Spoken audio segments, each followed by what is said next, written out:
So as we looked at this, we started talking about the whole concept of supervised data mining. Anybody remember what supervised versus unsupervised data mining was? Does anybody remember? Unsupervised is like kind of letting it do its own thing, versus supervised manipulating it or something. So kind of close. So I like to think of it in terms of shoes. So I think about unsupervised is just do it like Nike. So think about Nike, just do it. So you're just going to go run the analysis. Where when you start doing supervised data mining, what we're going to do is we're going to take some data we've already had and we're going to go train the model. Once we train the model, then we're going to go back and run our analysis. So we're basically going to take data that we know that's good.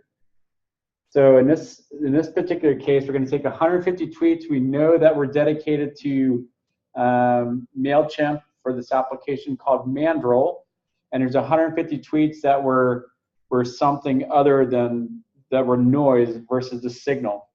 Once we train the model, then we can give it test tweets that we know about to say, all right, these 10 tweets have to deal with Mandrill, the application at MailChimp, the signal we want to do, and then we have 10 tweets that are noise that we would just ignore, and we're going to kind of test our model once we have that. So that's kind of the whole gist of what we're doing in this chapter.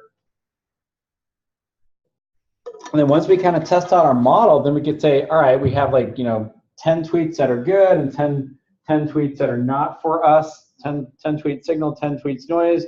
And once we see that model, we're like, all right, now we can just go rip through a bunch of tweets. And once you get that, you can take on thousands of tweets and do what we're going to do today. I mean, you just have that engine, you just get it, maybe you script it, you just put it through. And if you guys would go to a company and take this to a company that does a lot of social media, I'm telling you, these people, their jaws would hit the ground. They would just be like, you can do that? I mean, you would just be like, wow, this is crazy insane. So we kind of talked about signal and noise. We're using naive Bayes, and we're using a bag of words model. As a reminder, anything in red might come in handy as you guys are churning through the chapter and working on the quiz. We know about the P notation, and we know about the conditional probabilities. P, an event happens if you see that bar given a condition. And then law of total probability, we said is going to be the weighted sums of all conditional probabilities multiplied by the probability of the condition. So these are all the conditional probabilities right here. So this, given that, multiplied by the probability of the condition. And you're basically just going to do all those. We ran through the author of the book, being vegan, and we ran through My Bad Music and eating at Mariposa Cafe. And we talked about independence and dependence. And we also talked about naive Bayes. And the big, huge thing here was if we looked at these probabilities here, we can say that the probability of me listening to Kraft times the probability of me listening to 80s given I'm listening to Kraft equals the probability of listening to 80s times the probability I'm listening to Kraft divided by 80s. So then we kind of rearrange those with the known values. And then one thing we couldn't figure out was what's the probability of me listening to 80s given I'm listening to Kraft. And we put that in, and we're able to determine, oh, about 28% of the time I'm listening to 80s, that's Kraft, okay? So, or what's the probability I'm listening to 80s given I'm listening to Kraft? So kind of cool stuff. So if we further go into this chain of probability then we could start looking at how we're going to use, so that's kind of simple, but now we could start looking, based on that, we could start looking at naive Bayes for how we're going to do artificial intelligence model. So this is really cool. Anytime you could use the word intelligence, artificial intelligence on a resume or what you've done at school, you're gonna perk people's ears up. So each tweet is going to be kind of like this bag of words. You're just going to kind of reach in and dig out. And then we're going to have app represent the signal, the mandrel at MailChimp, and other is going to be mandrel and all other contexts, and that's going to be noise. So let me write that down. Those are two key concepts there. So anytime the app represents mandrel, this is going to be signal. Okay. Any other represents mandrel and other contexts, and this is going to be noise. Okay. So we could now set up these probabilities, given that we have a probability of app given word 1, word 2, word 3, word 4. And then we can also look at probability of other, the other application noise, given word 1, word 2, word 3. If we look at the probability and if all these conditional app work, and notice how we were able to take probability of word 1, word 2, if that is equal, or if that is greater than the probability of other, then we could say, hey, this tweet is going to be based on mandrel at MailChimp, and this is going to be a signal. So this concept is called the maximum a posteriori rule, or the MAP rule. So know this. This might come in handy when you guys are doing your quiz. Okay? So know the MAP rule. So this is the decision rule that picks the class that is most likely given the word. So, and the class is going to be either app or other. So where's my pen? So the class, we're going to say this class is going to be app or other. Okay. So now looking at the base, then we can break this down into just like we did before. P app given these words is going to be P app times the probability of P word given the app. Okay, so this is just like, so this kind of gets a little bit complex, but we talked about P app. So this is just like when we did, the probability of me listening to 80s given crap. We're doing the same thing with this whole bag of words. So what we're trying to figure out is the probability of the app given these words, and we can say that that is going to be the what? We just basically flip these around. We can say this is going to be P app times P word given an app divided by word 1, word 2, word 3, word 4. We can do the other thing with P other. We can do the other thing with P other. So then in both of these guys, we're going to have probability of word 1, word 2, word 3 in a denominator. So if we have the same thing on both of these in the denominator, what can we do now? What do you guys think we can do? We can cancel them out, right? So in both denominators, we say, hey, this is the same, throw that out. So once we do that, now we're basically going to have just the P app times P word, or times word 1 times word 2 is equal to P app times word 1 given the application times P, the probability of word 2 given the app. And then the same thing is going to be applicable given the other application or the noise. Now, one of the things is we can say this, we can say, I know I'm getting kind of deep in this one right here, but we say we can, if we're assuming each word is independent, we can set this model up because that's what we proved earlier. However, comma, are these words truly independent? And we think about it like, well, yeah, I think, but what about if I said dysfunction? What about if I said dysfunction in an email? What do you think the first word, what do you think the word's going to be in front of that? If I said dysfunction, anybody get spam email? So if I said dysfunction, the word ahead of that's probably going to be what? Maybe like erectile dysfunction or something like that. So it's kind of like if we said dysfunction and we're getting spam emails, it's probably going to be somebody trying to sell us Viagra or something like that. It's going to be erectile dysfunction. So because of that, can we really say that it's independent? Well, no, because if I say dysfunction, you guys are probably going to say, oh, it's probably erectile dysfunction based on spam. So can we really say it's independent then? Because we're saying we want to use this role, and we're saying these words are independent. But if I say dysfunction, you're probably going to guess that it's erectile in front of that. So even though we're saying it's independent, is it really independent? And I would say, probably not. However, with our maximum a postprodatory rules, it doesn't matter because we're going to have the errors on both sides, so it's going to kind of cancel each other out. So even though we have the errors, there's probably equal likelihood that we're going to have, that we're going to get errors on both sides. So they kind of cancel each other out. So then if we take into account probability of the application and probability of other, if you look at Twitter, the probability of getting an P app or our signal is about 20%.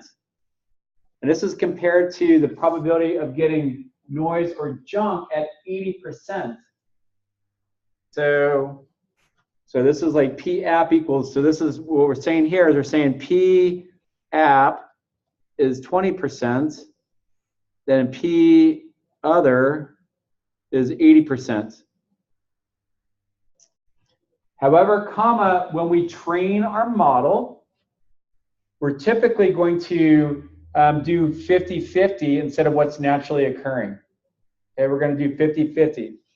If we do that, there's a higher likelihood that we're going to get something called false positives. Has anybody ever heard of a false positive before? Okay, false positive. So this is the likelihood of saying somebody's like, maybe a person is young and in college, and they, actually that was going to be a bad example. But basically, this is the probability that something they think it's going to be directed towards mandrill at MailChimp versus noise. So what this is going to do is we're by doing this, because it's naturally occurring as 20% and 80%, because we're training the model as probability 50% and 50%, we're going to have overweighting of what's naturally occurring on the app side. So in other words, we might get things that are noise. We might get things that are noise that are diagnosed as the application we're looking for versus other. So if you're in the social media department, essentially at a company, would you rather have a tweet that wasn't dedicated to you that you're going to throw away, or would you rather miss one? What do you guys think?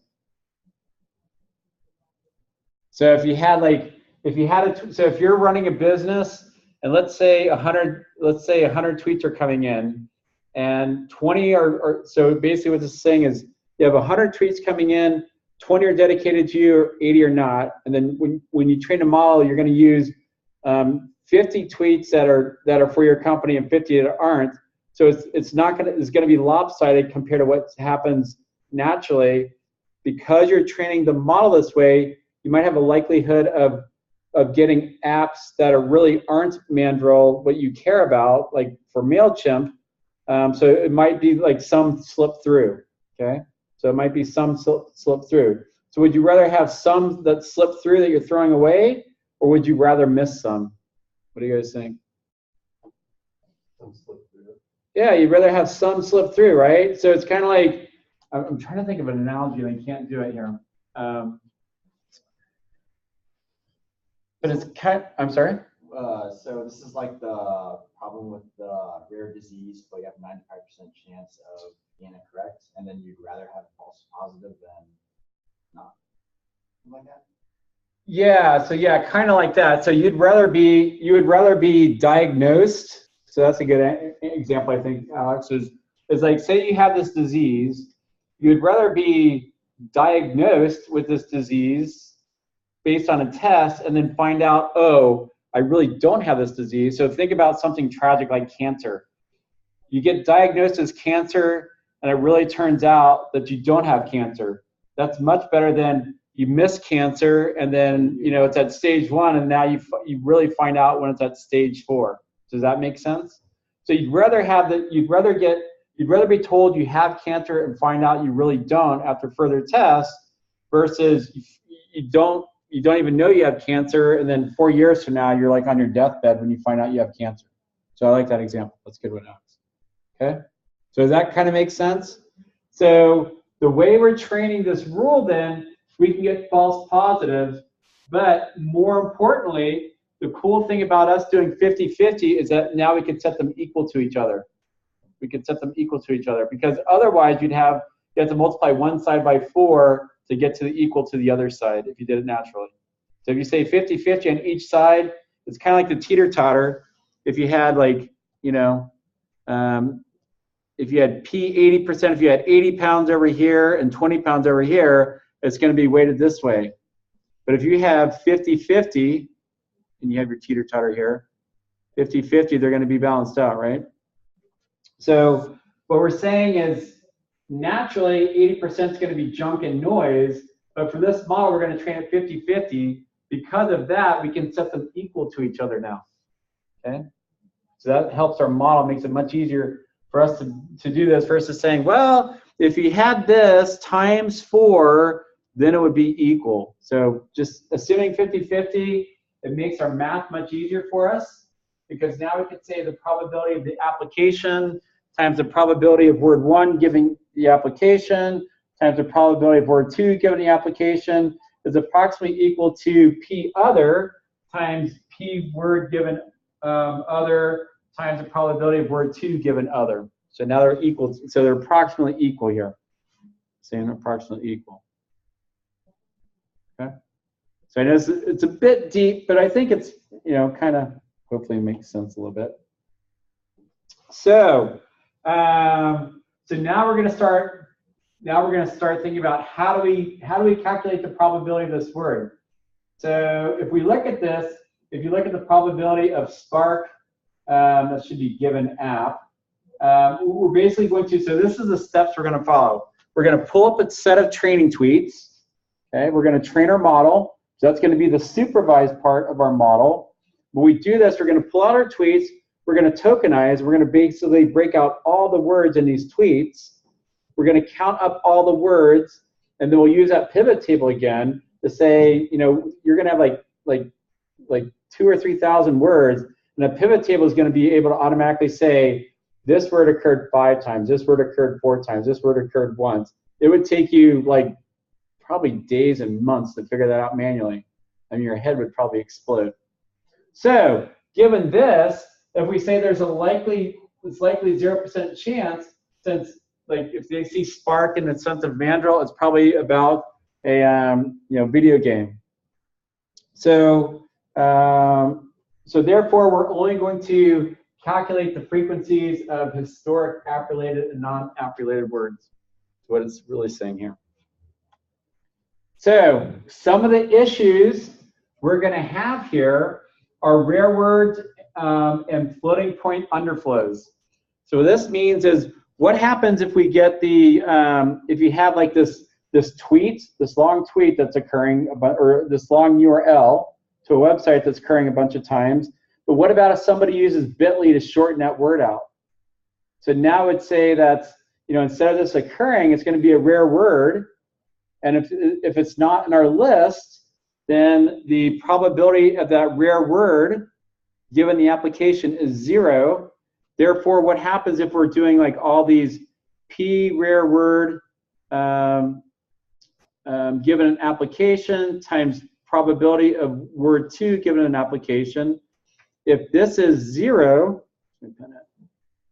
if this is 0, and if we have 0 times anything, what's the overall result going to be?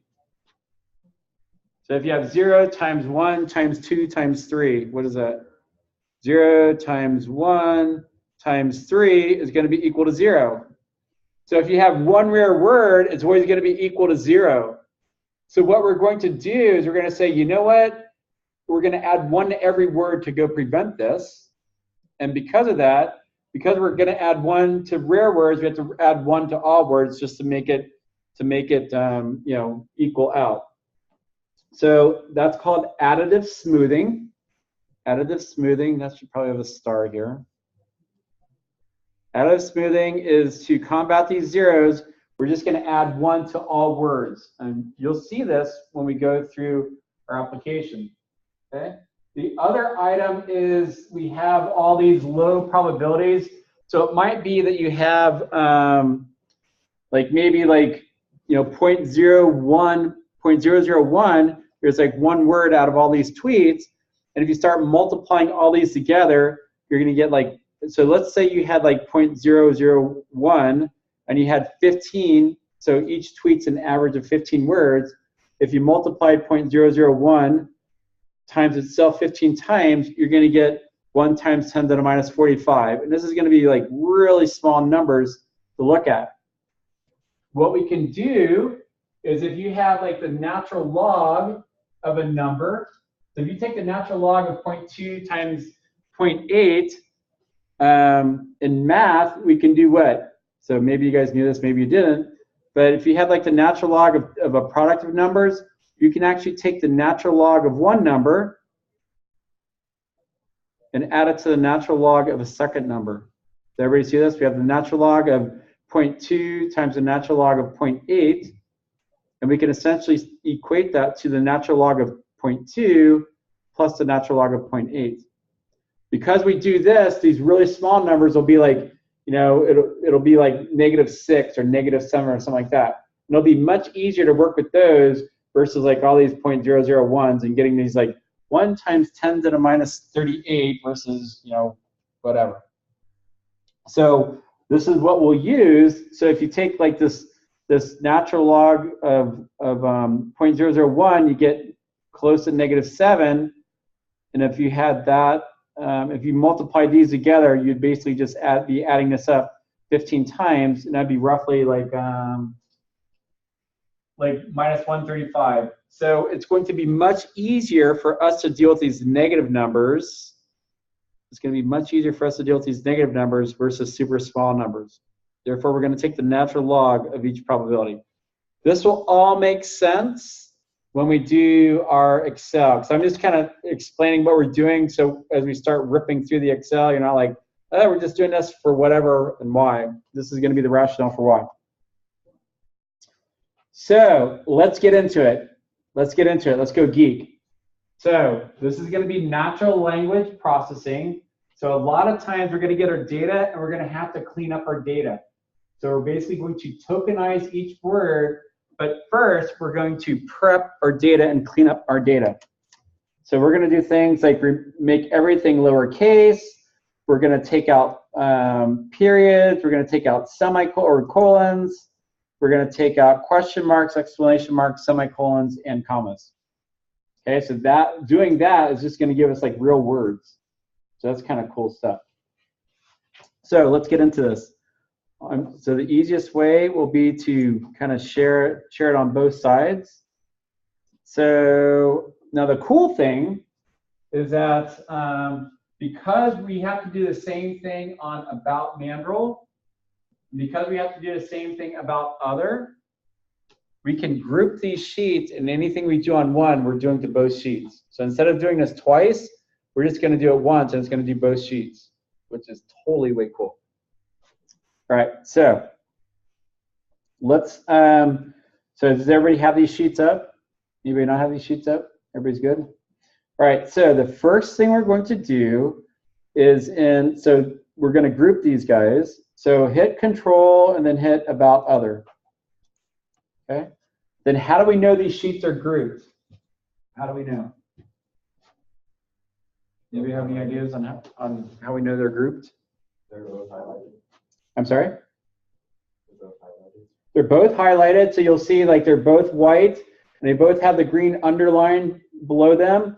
Look also at the top where it says the Mandrill class. What do you see in the little square brackets up there? Group, right? So we know that these guys are grouped. All right, so I'm going to make mine a little bit bigger. Hopefully that'll make it easier for you guys to see. All right, so the first thing we want to do is we're going to put lower in B1. So you're just going to type lower. Okay. And then the next thing we're going to do in B2 is we're going to add this formula right here. Lower So just go in and go into the notes in PowerPoint. And we're going to go into B2. I'm just going to put that formula in there. Okay. So if you look, you can see that what? If you see that using nail mailer, look what happened over in B2 now. Look at the U and look at the N. And look at the M. What happened? They're all lowercase now. So the first thing we want to do is put everything in lowercase. Okay.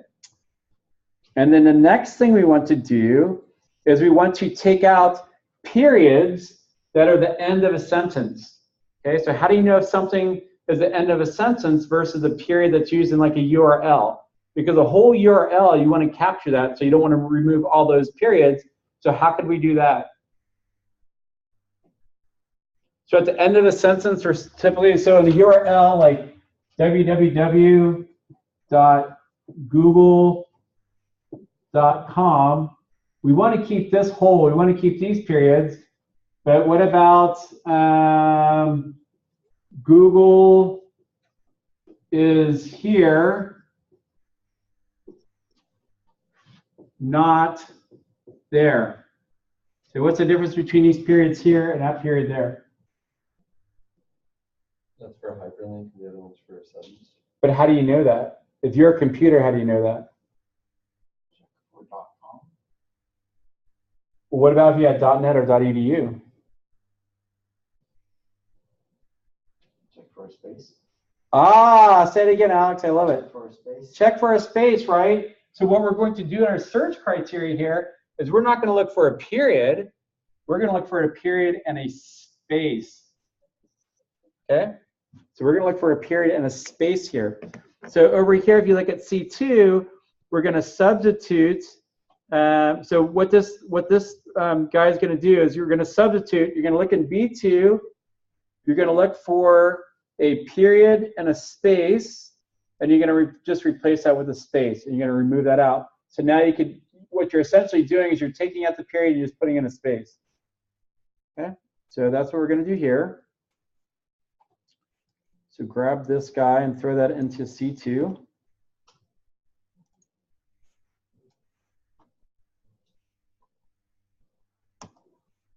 All right. And now if you kind of look at, if you go and look across, you're going to see that, I don't know if there's any periods in there or not, but there will be as we go, as we rip it down through there. All right, the next thing we want to do is we want to look for colons. Just like, how do we write out a URL formally? So we do shortcuts here, but if we looked at google.com in our browser, it's going to say what? http:// right? Okay. So we want to leave that in there for a URL. So if we had a URL, it'd be http://. But just like in the comments here, what about if we had comma and then a space to signify some comma? Just like in the period at the end of the sentence, we're going to look for colon spaces, and we're going to replace that with spaces. Okay, so that's what we're doing here. So just like before, we're going to look for colon and a space. So we're going to put this in D2.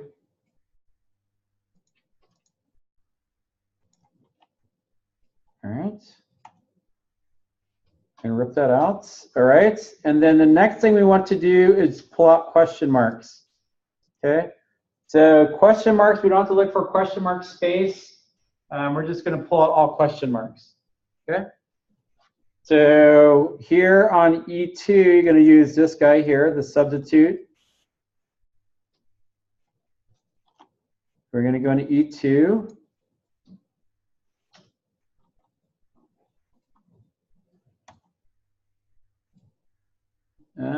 Let's see, mine came up with name. All right, so if this ever comes up, and if you get this name thing, like I did right here, it's funky. Sometimes when you grab something from PowerPoint and throw it into Excel, it puts the double quotes in like the funky, like slanted way instead of the straight way. So all you have to do is go into like this formula. If this happened to you, like no, it should have D2. So what you do is just if you backspace, so watch when I backspace. This is going to be hard to see, but if I backspace and if I put in a double quote now, it's going to be the ones that are straight up and down. So if you guys get that weird funky name thing, just replace all of the double quotes, just delete and add a new one in there. Delete, add a new one, make sure you don't take out the space, delete and add a new one, and then now it'll take it. Okay, so everybody get that? Okay. Did anybody else have the same issue that I had with the whole name thing? Okay, cool. You guys just, let's make sure that you guys, so just make sure that you have a space in between this last one. You didn't blow out the space. That'll be key. So make sure you have like one space right here. Okay, everybody has a space? Cool. All right, and then we're going to do the same thing. We're going to pull out exclamation marks. So we're going to grab this and we're going to go into F2.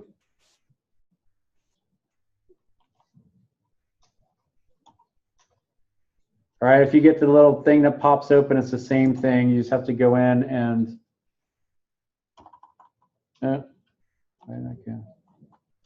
just come in here and just replace the double quotes and it'll behave.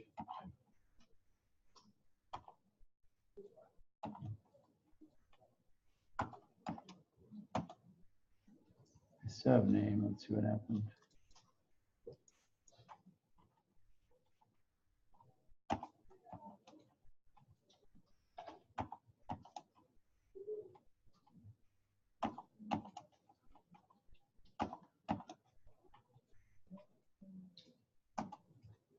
Okay, did everybody get that one? Anybody not get that one? Everybody's good? All right, so let's go do the same thing in G2. This time we're going to pull out semicolons.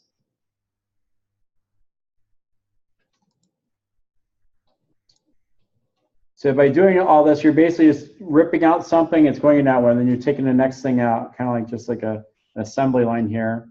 To take out, the first thing you're taking out is end the sentence periods and colons, and then question marks, exclamation marks, semicolons. So it's going to be G2.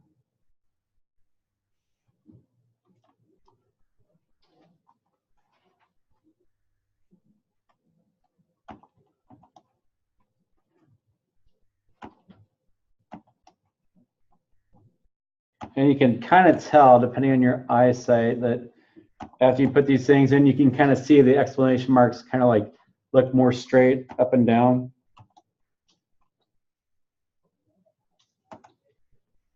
Okay, and then our last one we're going to do with our commas. So remember, the cool thing is instead of doing this for each sheet, we're doing this to both sheets at the same time, which is pretty awesome. It'd be not painful, but it'd be. Doing this allows us to do a shortcut. All right, so I'm going to put this in here. Okay, same thing. I'm going to put the up and downs. The good preferred double quotes.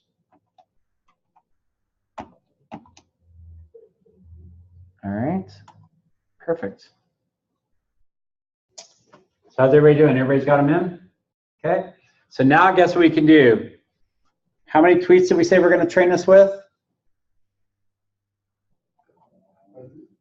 150. Okay, so we can do this 149 more times or autofill. Okay, so just go grab B2 to H2.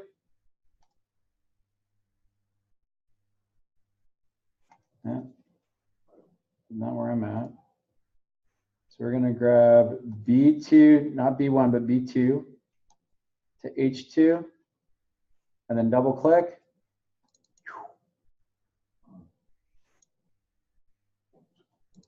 Oh, I'm not double clicking. It's not going. So you might have to drag it down. There it goes.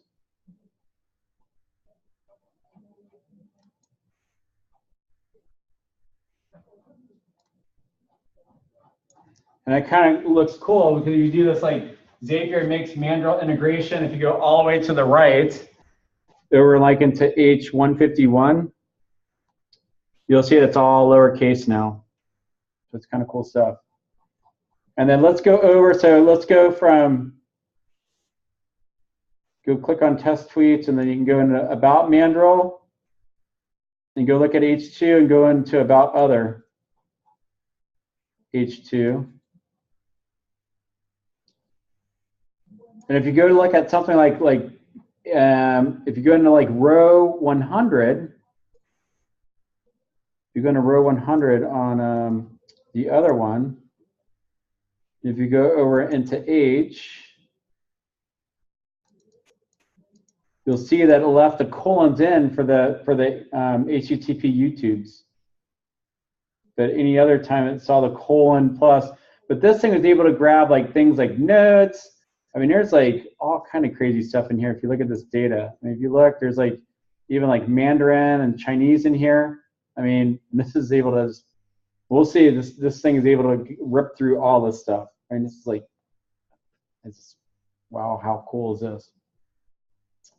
All right, so let's go into, so basically 13 kind of shows what we just did.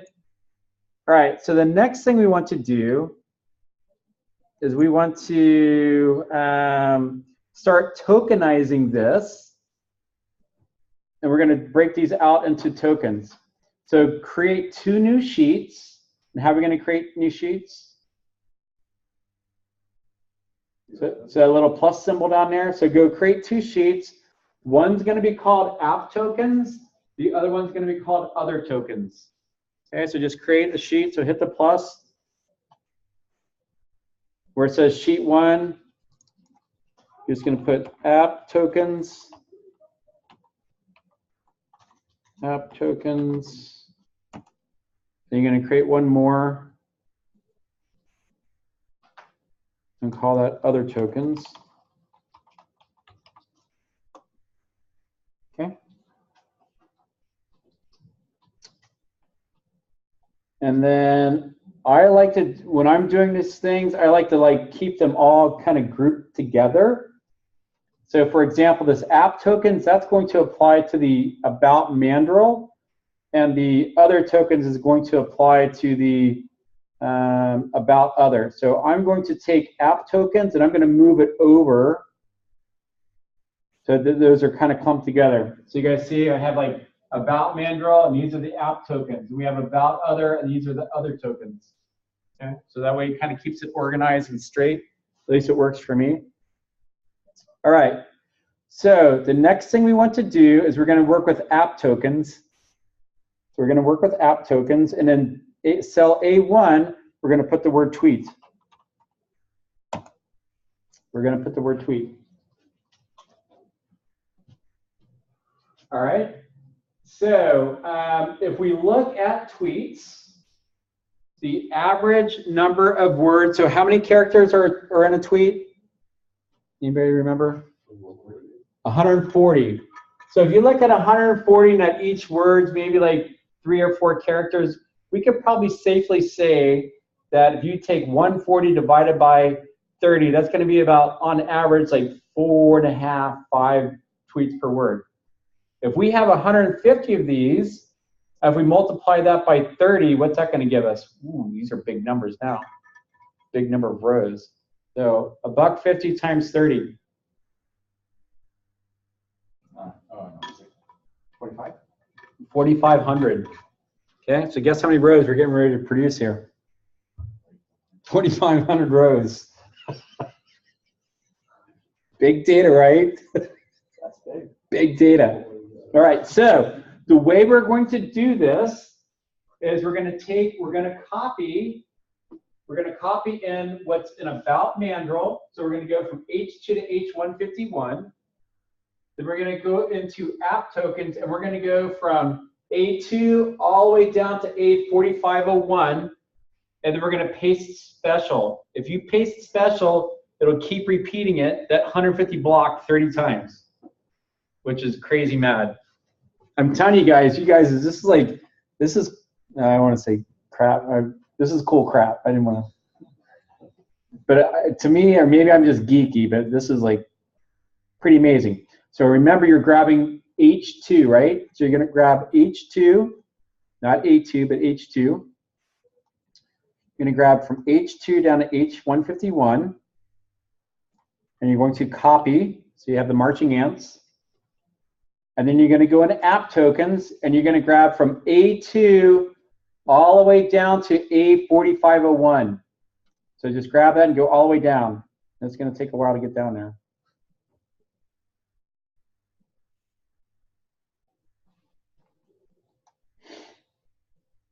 Okay, if you get somewhat close, I'll show you guys a trick. You get somewhat close. It's hard to get it exact.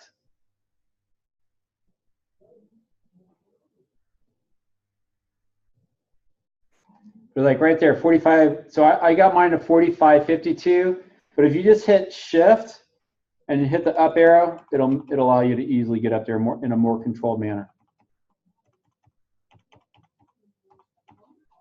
Okay, so I have from A2 down to A4501 selected.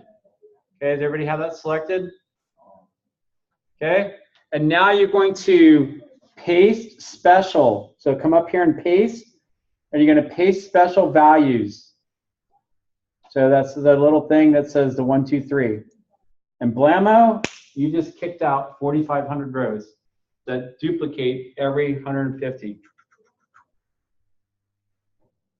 Crazy mad, guys. But wait, there's more. This is the easy part. The next thing we have to do is figure out where all the spaces are in all these tweets. And once we do that, now we can separate them out into individual words. Because at the end of the day, we have to get the probability of that word based on all the other count of all the other words and its probability. And we'll use the pivot table to do that, but we first have to create this data first, and then we can get there. Okay, so how's everybody doing? So how do you paste again? Sorry. Yep, no worries. So you're going to paste special. So I go take all page and then you're going to copy. So Control C. Okay, and then come over here. And then is that? Yeah, I think I said all. Okay, that's fine. So then go into paste special, paste, and then the 1, 2, 3. Okay. And then now you can just hit, just go Control and then hit dip down arrow. So you just, there you go, 45. So what paste special do we use?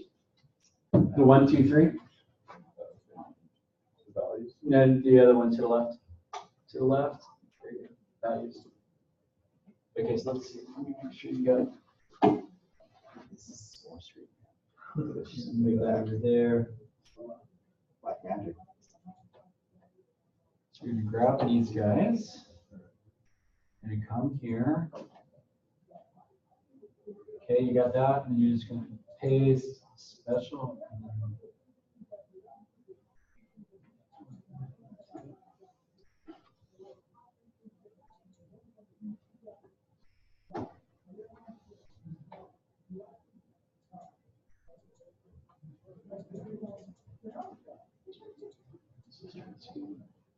Oh, do you autofill down? You didn't autofill down. No, I never did. Yeah, so make sure you guys autofill down. So you're going to grab B2 to H2 and then autofill down. Oh, okay. There you go. And now you can grab. So now we've got this.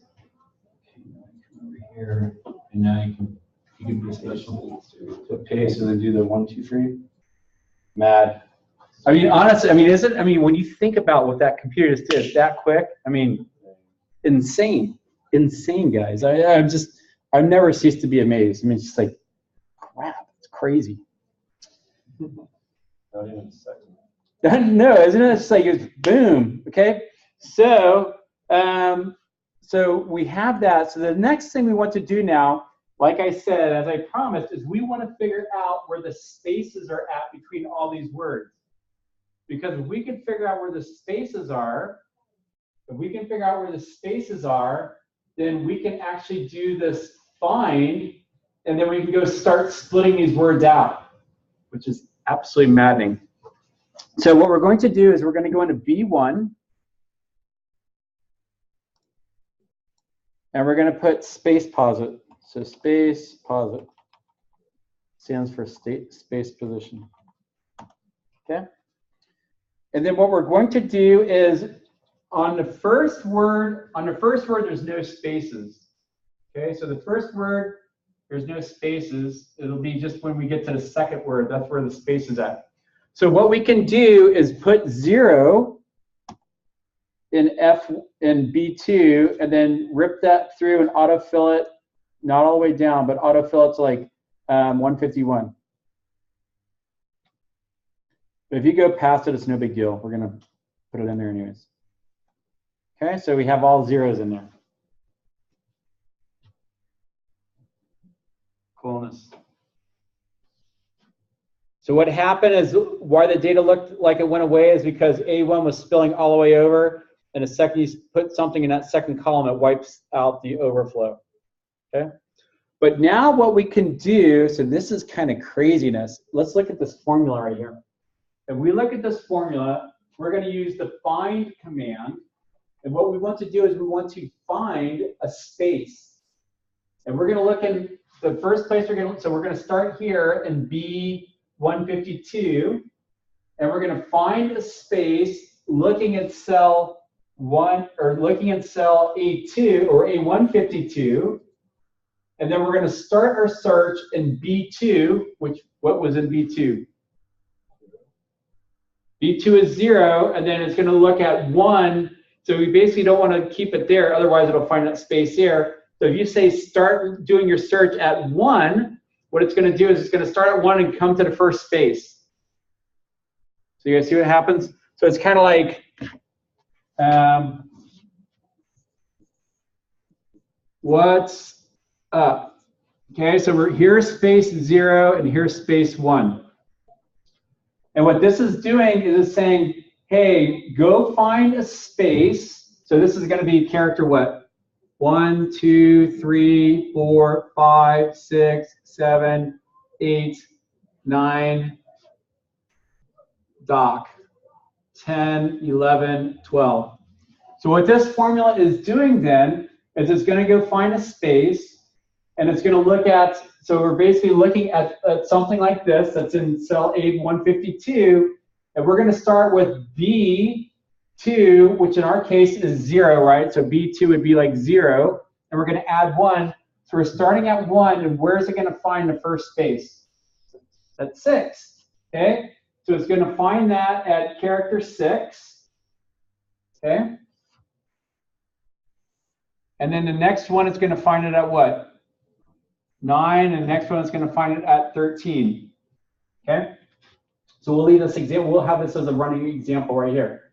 So let's go do that, and then we'll get to the next sheet. So grab this formula, and then, oh, also the other thing too is if it gets to the end, and if there's no more spaces, it'll blow up. So to prevent this from blowing up, what we can do is we can wrap this thing around this if-error formula. And what it's going to do is, if it can't find that, it's going to take the length of 152. So it's going to take this length, and this length would be what? This length would be 12.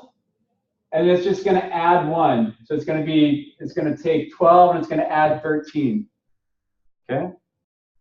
And we're going to do this down, but because this repeats every 150 times, this is going to be for 150, or this is going to be for B2. But then if we go back up, the next time this repeats, we're going to be at, because remember, all of our words repeat at every 150 block. So what happens then is the next, so we're going to rip this autofill all the way through, but once we get to A301, it's going to repeat, and it's going to have the cell from before. That B2 is now going to become, if we add 150 to it, is going to become B152 as we autofill down. So it basically gets a space, and then it starts at that space, goes +1, and finds the next space. It's just totally maddening. All right, let's put this formula in and go. Watch it. It's like, yeah, I love this class. I mean, honestly, let's grab this formula and put it in B152. Okay, we're going to put this guy in here. And then we're going to go rip that guy through. Okay, so we get 152, and then guess what we can do? Autofill. Rip it through, man.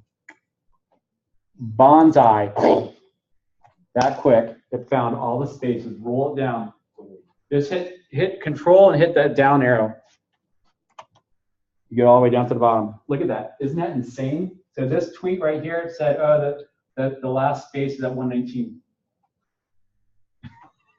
Disgusting. It's disgusting, right? Just a means to an end, guys. But this is cool, but we still don't have our words. This is all about finding our words, right? Let's go find the words. Insane, man.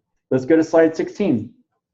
All right, so we're going to label. So I'm going to go Control, hit the up. So I'm just going to hit, and you saw here, hit Control up arrow, and that's going to take us all the way to C1. Okay, and then we're going to put in token here for C1. Okay. This next formula, what we're going to do is we're going to use this function called mid. And what this mid is going to do is it's going to break out the words for us, which is pretty insane. So if we did this word set right here, we'd have 0, 6, 9, and 13. Okay, 0, 6, 9, and 13 would be like the cells in this series right here for What's Up Doc. We just had one tweet. So what mid is going to do is we're going to look at A2. So I'd be basically looking at What's Up Doc. And then it's going to look at B2 plus 1. So what's going to be in B2? It's going to be 0, and we're going to do plus 1, and that's going to make it what? 1, okay? And then the next thing we're going to do is we're going to go, so we're going to start at 1, and we're going to go to the spot B2, or B152. In this case, it would be this guy right here. We didn't repeat it all the way through. So that'd be 6 minus, what's in B2 right now? 1, so that's going to be 6, or I'm sorry, 6 minus 0. So 6, B52, minus 0, minus 1. So then that's going to do what? It's going to grab the word between 1, it's going to grab the characters between 1 and 5, and it's going to throw that word in there. And what word will fit in here? What?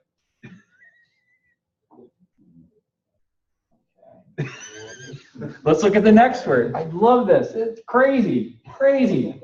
All right. So this next time, we're going to look in the cell, and we're going to take what's in B. So if we do, that's what. So now this time we're going to do what?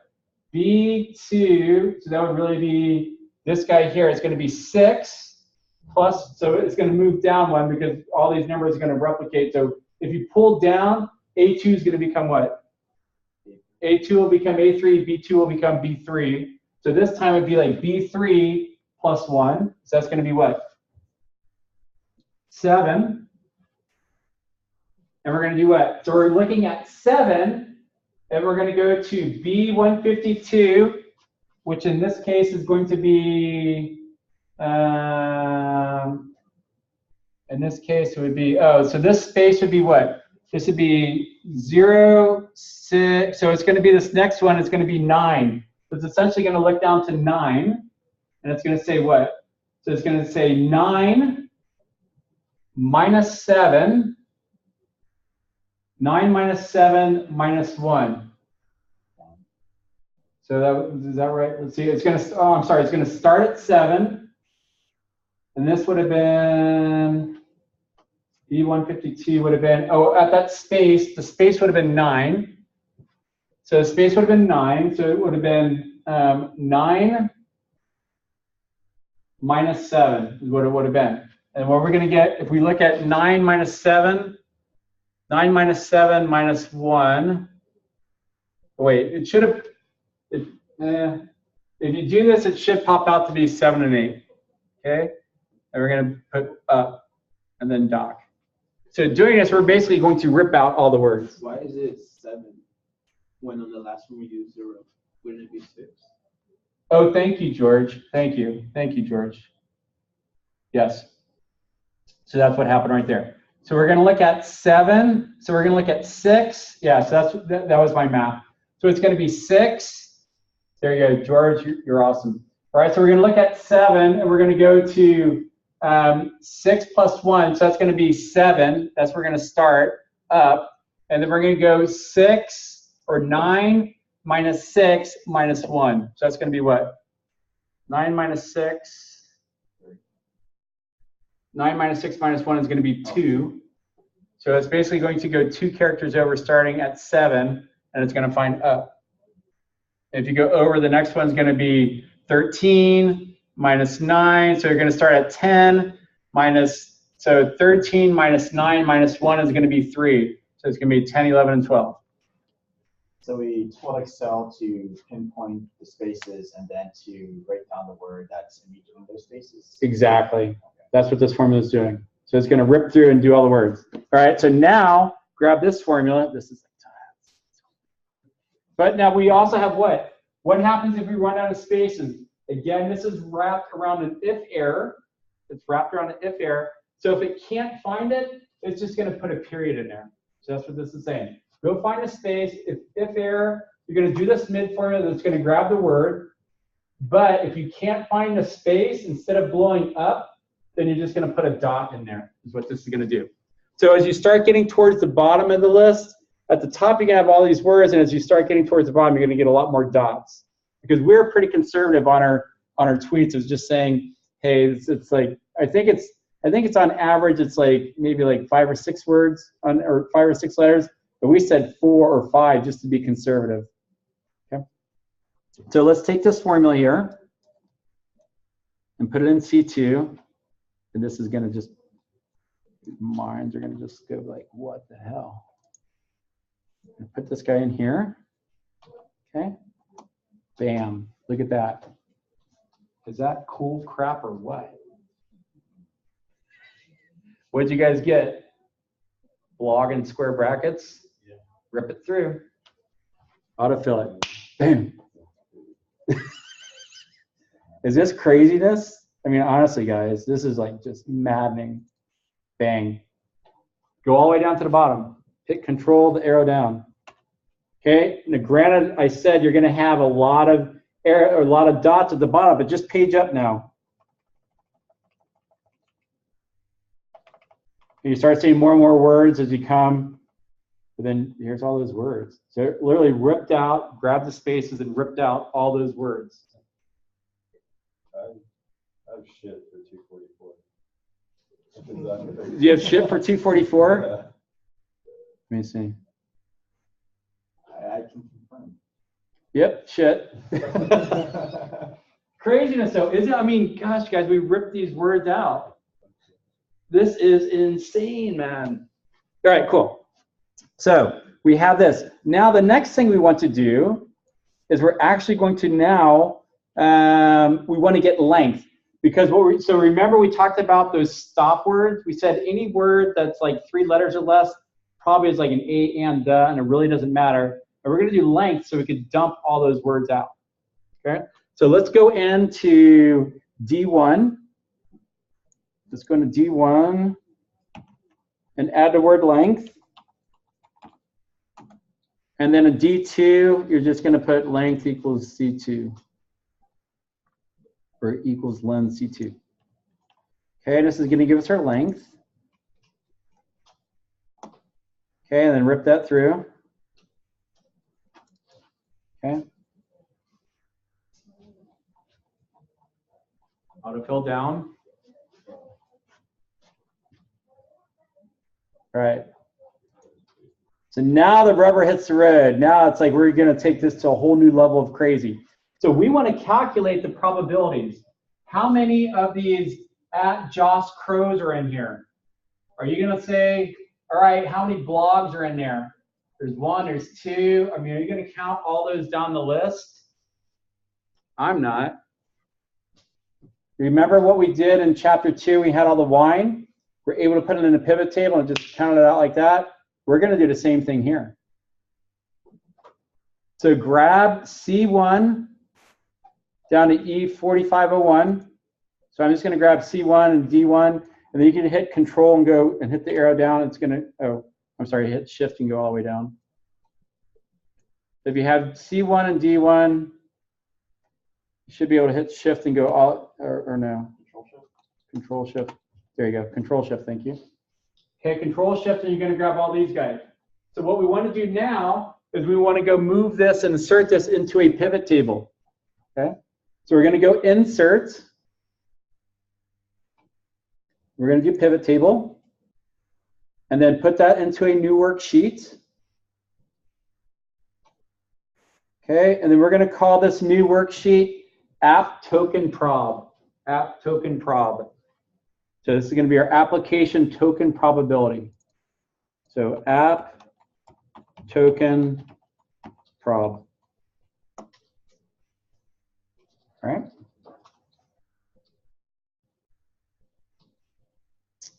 So now what we're going to do is we're going to select the token and the length fields. Now this is really wonky the way this does this. Go in and it sets this width like crazy wide. Go up and right click and change the column width of A down to 20. So you can just right click A up here and go set column width to 20. Okay.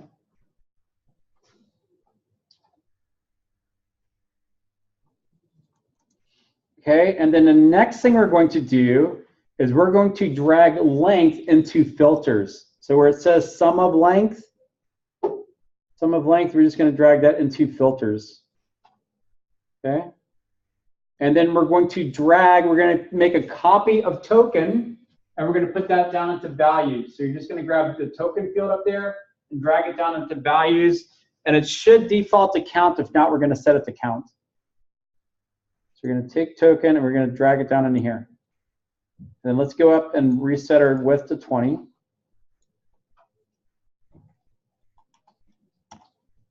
Okay. So here's what's really, really, really maddening now. That quick, we found out there were 4 Mays in this list. There's one Friday. There's 247 spaces. Click in there. Just click anywhere in this field. Okay. And you're going to drag length up into filter. And then you're going to grab a copy of token and put that into the values. And then reset the column up to 20. Okay. How's everybody doing? I mean, this is pretty insane, guys. We took 150 tweets, we tokenized them, and now we have how many occurrences each one of those words are. I mean, how long would that take you as people to go do that? I just want to ask, well, what is that? I have no idea what that symbol is. No, I agree. There's some weird fun, and there's even more on the other app. There's like all these different Mandarin tokens. I have no idea what that is. Maybe it's shit too or something like that. So we have these words, but we said let's ignore our stop words. Okay. Let's ignore we wanted to ignore the stop words. We said stop words were what? Stop words had length of what? Like less than 3. Okay. So can we do that here? We have length as a filter. What can we do up here? We can filter out anything less than 3, right? So come up here where it says length all, click that little down filter, and then select the box that says select multiple items, and now deselect 0, 1, 2, and 3. Okay, so now, and then let's set our column back to 20. So now we're only showing the words that have a length of at least 4 or more characters. Because we said we're going to dump those other words out. Those are called stop words. They probably really won't mean that much here. Okay, 19. We're going to go into cell C3, Okay, cell C3, and we're going to add the word add one. And what are we doing here? Anybody remember? We said if we have rare words, we're going to do what? We're always going to assume that everything occurs once. So because all these words did occur, you're going to assume everything happens once, and these actually occur at least once. To be fair, in a sandbox, you have to do what? You have to add one to all these numbers as well. Okay? So in this particular case, you can't click the cell, but you're just going to, in C4, you're going to write this formula. You're going to say equals B4 plus 1. If you click the cell B4, it actually gets some wonky stuff. Okay, and once you've got that, then autofill it down. Bang. I mean, this is pretty, I mean, guys, honestly, if you go to your employers with this stuff, I mean, they'll be like, hired. I mean, seriously, can you imagine going to your employers with this stuff? I mean, you will be hired, trust me. All right, so now in D3, we want to get the probability. We want to get the probability. So the other thing we want to do is come down into C, all the way down to the end of C. So just hit Control down arrow. And what we want to do is that autofilled all the way down and just took that column. But instead, we want to replace this 1588 with the auto sum. So we want to get all the occurrences of these words. So auto sum C 827. So just click that little sigma there. It's going to default. I'm going to put it all in there for you. And you should come up with 2410. Does anybody get anything other than 2410? 2410? Yeah, 4501.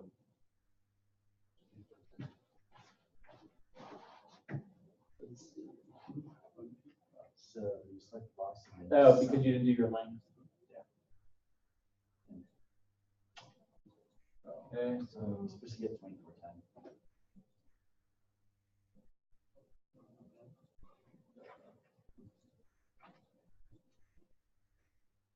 You did yeah, grand totals.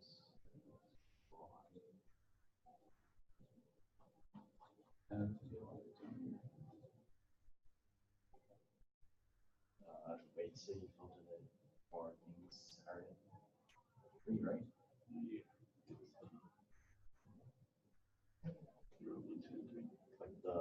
Just click on the jobs things or yeah, I need the menu pop up. All right, everybody have 2410? I got a different one.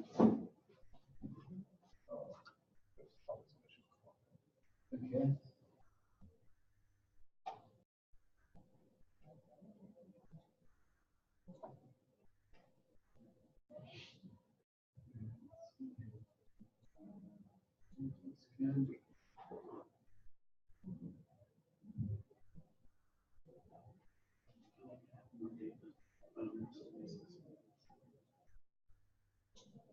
Yeah, I have Friday for the first one.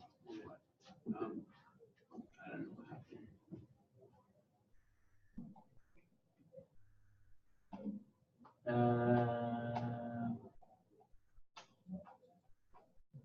Did you get 2410? No, I got it higher. So you have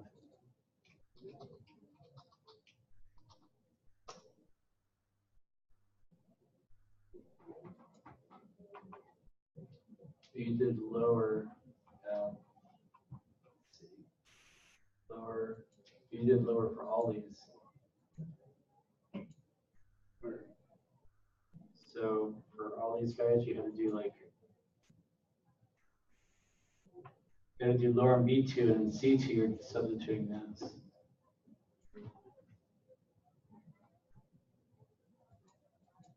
you need to put that formula in right there. Then we autofill down, don't we? But you had the wrong formulas. You see what I'm saying? You have lower, and here you had, well, you had lower until you replace it. All these are lower. So you need to go. These guys right here.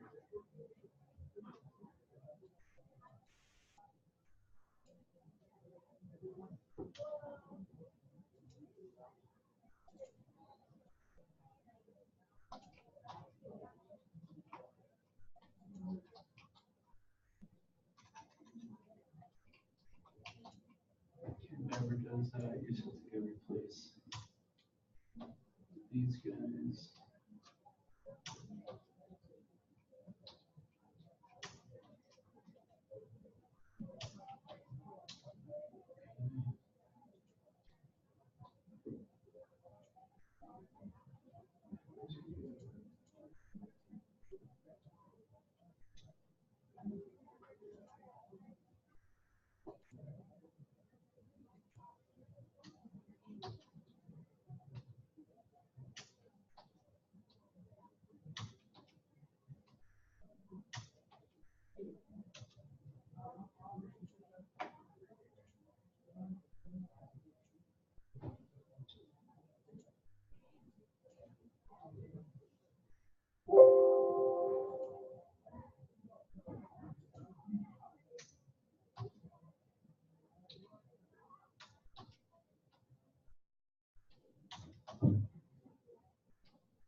Oh, we worked in on both of them. That's okay, we can.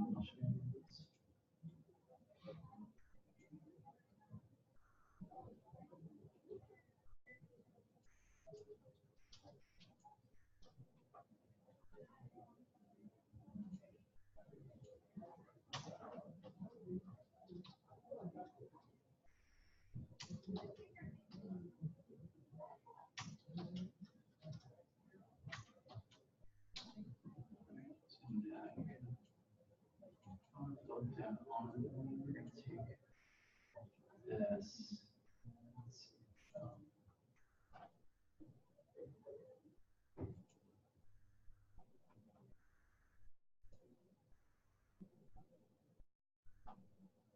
Okay, so that's cool because it's just the formulas, not the values.